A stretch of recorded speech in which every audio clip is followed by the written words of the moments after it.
Hi, welcome back to my channel. Today is going to be a really fun style of tutorial videos because I'm going to use one palette but create 3 different looks. I love watching these types of videos because they challenge me to be creative without reaching for a different palette for every single look. The palette I'm going to be featuring today is my favorite because it's predictable and it has a fantastic shade range. It is the Marc Jacobs Glambition palette. It has 7 shades, 3 matte, what I would call 3 shimmer to metallic, and the black, it's not quite matte, but it's not sparkly or glittery either, which I really prefer. This video will be helpful for you if you've ever looked at your palette and realized you've only hit pan on 1 or 2 shades and never touched any of the others, and you want to branch out and learn how to use the different colors in the palette and how to use different placements with those colors to really get the most out of your makeup. So if you're interested in seeing how I use this one palette to create 3 different looks, then keep on watching.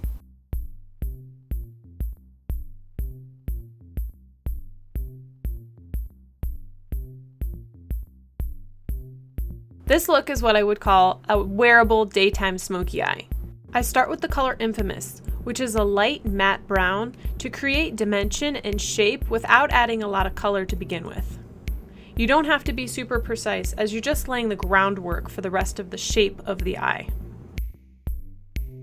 Then I go in with Over the Top, which is the darkest matte brown, and I'm taking it on a smaller brush so I can have more precision about where that color goes. I'm slowly building this color up in the crease and blending it upward until there's no hard edges anywhere. This look really isn't about what's going on the lid, I just want to create some depth and dimension there. It's nearly impossible to blend when you have dark color on the brush because you'll just spread the darker color further. Instead, go back to the brush that has the light color on it, and even though you're not adding any new shadow to it, you're still able to blend. Next, I'm going in with a black eyeliner and roughly lining that upper lash line. It doesn't have to be neat because we're going to go in and blend this into oblivion to create that smoky look. You want to take a very dense, small brush to work that product into the lashes back and forth. We want the densest color right at the roots of our lashes. I also advise you to do one eye at a time, as if you wait for the eyeliner to set, it might be harder to blend, and you don't want to be any more rough on your eyes than you already are. To finish off that real smoky look, I'm taking the color Glamour, which is the black in the palette, and setting it on top of that smoked liner we just put on. I place the color with a small angled brush, then go back with that dense brush to buff the product in. This look is a whole lot easier than trying to do a crisp line on your lashes. You simply go in and buff back and forth and back and forth. Every once in a while, take a step back, look at both eyes, and decide if you need to keep blending or if you're done. I was happy when it no longer looked like liner, but it looked like it just gradually transitioned up into that crease shade. Staying with that same brush, I put over the top our dark matte brown on the lower lash line. Copying the same technique I used on the upper lid, I place the dark color with a small brush, then go back in with my fluffy light brush to blend away any of the edges. Now I was pretty happy with the density of color at this point, so I went and added my mascara. With all that liner right at the lashes, we need a lot of mascara to balance it out. Once you add mascara, you might see that the look needs some tweaking or further definition, so you can absolutely go in and build the color.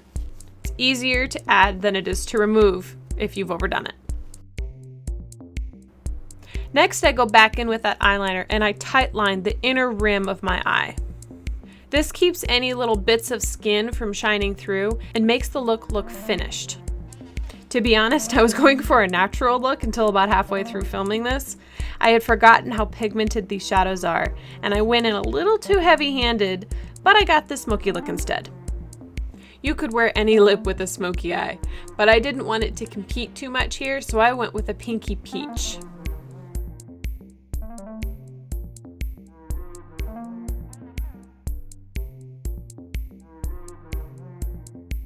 If you follow me on Instagram, you may have already seen a sneak peek of this look. The placement of these colors brings light right into the inner corner of the eye and brightens the whole area.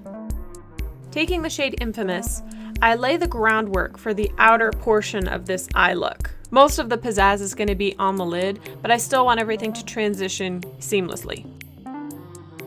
Switching to my denser brush, I take over the top our dark matte and stamp the color on the outer corners of my eyes. I love this shade because of how quickly it builds, but it never gets bunchy or doesn't blend. I don't want to use the black for this look because I don't want it to start looking harsh, so instead I build up that brown slowly. Finally, taking the color the most, which is a gorgeous pink shimmer. It's not glittery in that I don't have any fallout on my cheeks, but it just casts the right amount of shine. The proportions of this look is all about thirds. So the brown is on the outer third and the pink is on the inner third, with our gold color being placed right in the middle. Flipping over the same brush I used for the pink, I'm applying the gold in a stamping motion. I don't want to use a brushing motion with these colors because then they would all blend together and I wouldn't have any definition. If I were to swipe, I run the risk of the colors becoming muddy together, then there's no clear transition. Now that all of the colors are blended together to go across the lid, I want to blend the edges again with that color Infamous. I mirrored these colors on the lower lash line, starting on the outside with that chocolate brown, transitioning to that warm gold, and finally ending with that soft pink shade. I take a bit of time connecting the upper and lower lash line there at the corner. That is what's going to make this look elongate my eyes. This lower lash line is not meant to be super impactful with a bright gold and a bright pink. It's just an illusion to make the look united. Since this is such a bright look, I wanted to use some of that highlight shade She Was on my inner corner and right below my brow bone. I'm barely touching the skin here. I don't want this to come off as highlight. Finishing with a generous coat of mascara. To finish this look, I initially picked a light pinky purple lipstick shade. I love this formula, but the shade just didn't quite go with the look I was going for. So I took it off and picked a shade that leaned a little bit more berry. I think it tied in a little bit more with the tones on my eyes and made the makeup look more harmonious.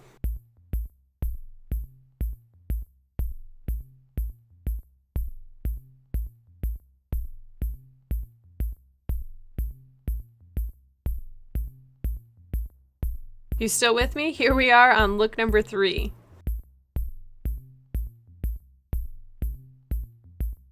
Switching things up by going in with that highlight She Was shade first.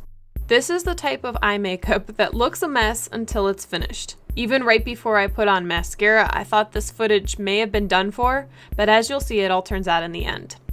You'll notice I'm hardly lifting the brush when I'm putting on this dark brown shade. The biggest mistake I've made while doing a halo eye is not keeping my colors segregated enough. I cannot have this brown migrating to the center of my lid or else this look will be ruined. In order to keep the intricacies of this look visible even when your eyes are open, you need to take the colors higher into the crease. Use a small brush, take your time, and slowly blend it.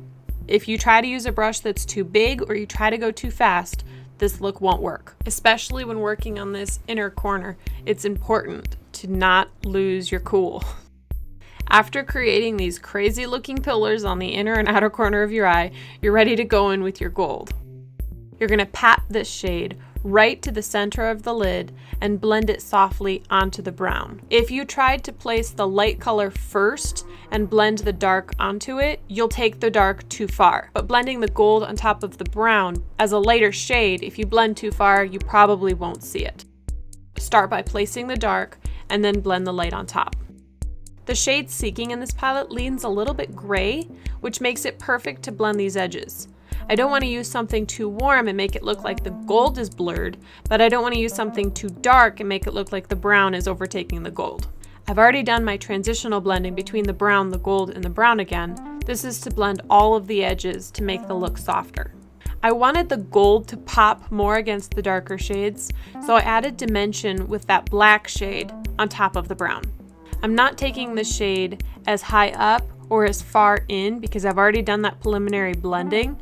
This is just to deepen at the deepest parts. I used some of my finger to press some of that pink shade just in the center of that highlight to give the light a peak.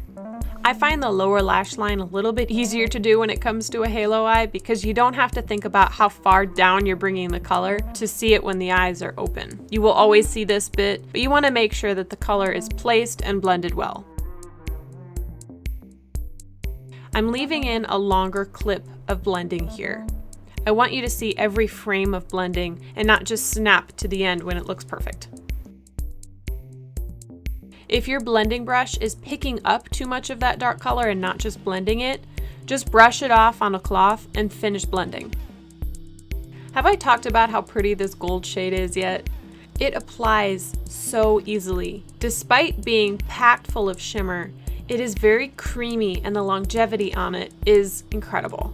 On that note, I find all of these shades very long wearing, easy to blend, easy to work with, and I appreciate them a lot. But I would expect nothing else from Marc Jacobs. This final blending is what makes this look possible. It takes time and you have to pay attention, but it's what elevates this look from making it look like you were playing in your mom's makeup to having a finished look at the end. Final touch is putting a bit of highlight on the inner corner. I didn't want it to be all dark. Don't be discouraged if the first couple times you try to create a halo eye, it takes you an insanely long time or it doesn't turn out at all.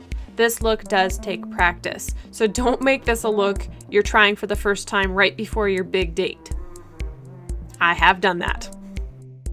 If ever there was a time for false eyelashes, this would be it. Looking back at this footage, I wish I would have gone and grabbed a pair of false eyelashes, but they were stuck behind my tripod, behind my camera, in my desk. Long story short, it just wasn't worth moving everything in my setup to get them. I often post pictures of my behind the scenes setup on my Instagram stories if you're interested.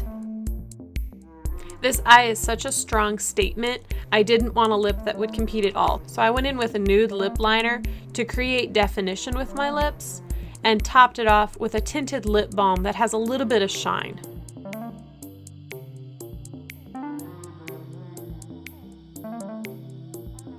Those are 3 finished looks using one palette. So now I want to hear from you. Which look was your favorite? Whether you're on your phone or your computer, scroll down and leave a quick comment just telling me whether you liked look 1, 2, or 3 and what you liked about them. Thanks for watching today's video and tune in next week for more tips on how to reveal and refine your beauty.